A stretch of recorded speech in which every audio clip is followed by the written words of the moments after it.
The storm came without warning. The sky was a violent mix of grey and red, as if the heavens themselves were in pain. Wind howled through the empty streets of a small riverside town, tearing down power lines and sending debris flying like broken dreams. In the distance, sirens wailed, faint at first, then louder, echoing off the mountains. And in the middle of that chaos stood a dog. A stray, thin and scarred, its fur soaked and matted with mud. No collar. No name. Just a pair of golden eyes glowing in the dark. The villagers had seen him around before, stealing scraps, sleeping under broken roofs, but tonight, he wasn't running away. Tonight, he was waiting. When the first scream cut through the roar of the rain, he ran. A young girl had fallen into the floodwater, swept away by the current that tore through the street like a living beast. Her mother screamed her name again and again, her voice breaking, drowning in the storm. People tried to help, but the water was too strong. That's when the dog leapt in. He fought the current like a creature possessed, diving under the waves and reappearing further downstream, paddling furiously. Lightning flashed across the sky, revealing his shape in the chaos, a streak of courage against the fury of nature. Minutes passed. The world seemed to hold its breath. Then, a small figure emerged from the shadows, the girl, clinging to the dog's wet fur. He dragged her to the steps of a house and collapsed, trembling, chest heaving. The villagers rushed forward, pulling the child into safety, but when they turned back, the dog was gone. No one knew where he came from. No one knew where he went. But everyone in that small town whispered the same name that night, Shadow. Days passed. The flood receded, but the town's wounds remained. Homes were gone. Families were broken. And yet, people began to notice something strange. Every time danger struck, Shadow was there. A boy trapped under a fallen roof. An old man lost in the forest. The morning sun had barely risen over the mountains when Spirit padded silently across the wet field.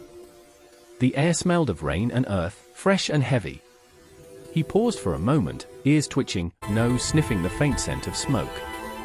Something was wrong. Daniel, his handler, noticed the tension in his posture. Spirit had inherited the courage of Shadow, but also the uncanny intuition that had saved so many lives before.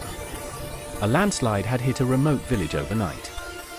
Houses buried under mud, roads cracked and impassable. Villagers were trapped, screaming for help, voices fading into the mist. The rescue team arrived just as the sun tried to pierce the thick grey clouds. Daniel's heart sank. "It's worse than I imagined," he muttered, scanning the destroyed landscape. Spirit ran ahead, barking sharply. He stopped suddenly near a collapsed home, pawing at the debris. Daniel ran to him, digging alongside him.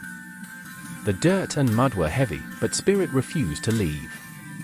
Minutes later, a faint voice called out. A teenage boy emerged, exhausted, covered in mud, tears streaking his dirt-covered face. He clung to Spirit, whispering between sobs, he wouldn't let anyone give up. Daniel's chest tightened. He knelt beside Spirit, stroking his soaked fur. "You're carrying the heart of Shadow, buddy," he said softly. Spirit barked once, as if to acknowledge. The next challenge came sooner than anyone expected. A coastal storm had battered the city of Bayhaven, tearing apart piers and sending waves crashing violently into the shore. A small family was missing, a father, mother, and their little daughter, Lila. Rescue boats couldn't get close. The waves were monstrous, and the wooden pier had splintered into sharp, jagged pieces.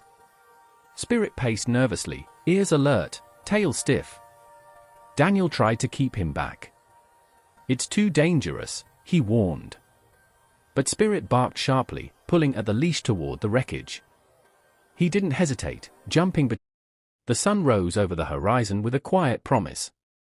After years of floods, fires, and landslides, the Shadow Foundation had become a beacon of hope across the world. Rescue teams and their dogs moved with precision, trained yet compassionate. But amid all the heroes and chaos, a young golden puppy sat quietly on the hilltop, observing everything. His name was Echo. He was different from the others, timid, patient, thoughtful. While other dogs barked and ran ahead, Echo studied the terrain, sensing danger before it appeared. Daniel, now older, knelt beside him and whispered, "You're the echo of all the heroes who came before you." Echo's first test came sooner than anyone expected. A massive earthquake shook Istanbul, reducing entire neighborhoods to rubble. Streets cracked open, buildings crumbled, and smoke rose in thick clouds. The air was heavy with fear, but Echo's nose twitched, catching scents invisible to others.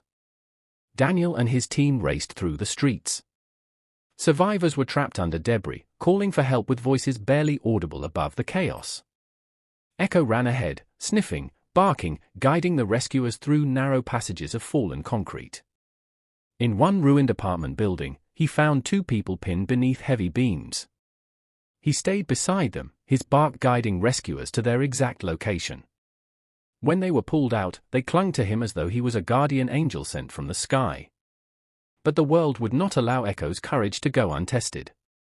A week later, a collapsed hospital caught fire. Flames roared, smoke filled the air, and trapped patients cried for help. Daniel warned, "It's too dangerous." But Echo refused to back down. His eyes were steady, burning with determination inherited from Shadow, Spirit, and Hope. With a bark that echoed like thunder, he darted into the smoke. Inside, he located a small child, crying for her parents. He nudged her gently, leading her toward an opening in the debris. Daniel followed, heart pounding, as